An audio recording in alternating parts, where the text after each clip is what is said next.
The South African National Defence Force, SANDF, should withdraw from the Democratic Republic of Congo, DRC, because it can no longer influence the military situation, but this is not a desirable or easy option.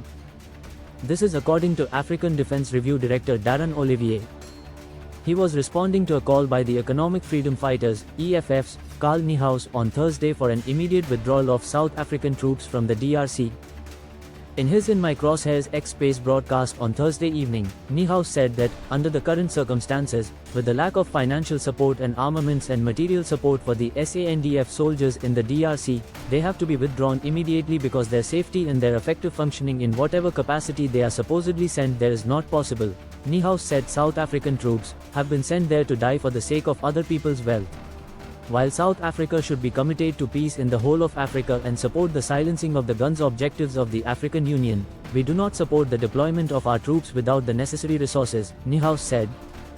Without a South African National Defence Force that has the capacity to operate in that war environment, that doesn't have the logistical ability nor the financial backup nor the managerial capability and is fundamentally and deeply undermined by corruption, it hasn't got the capacity to fight those battles, and therefore we have a responsibility in the pursuit of the protection of our soldiers to immediately withdraw them from the DRC, Niehaus stated. Olivier believes that South Africa should withdraw from the DRC, simply because it no longer has good options left to militarily influence the situation. But if it withdraws unilaterally, without a SADC, Southern African Development Community, decision, that also harms credibility and will bring South African economic and political costs long term.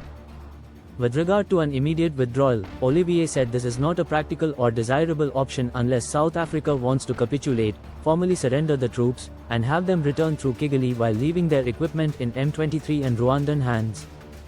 There are an estimated 1,000 South African and SADC mission in the DRC, SAMIDRC, troops surrounded by M23 rebels in Goma and Sake.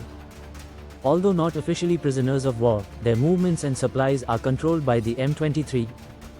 South Africa is not in a strong position, but nor is it entirely without diplomatic options, Olivier said.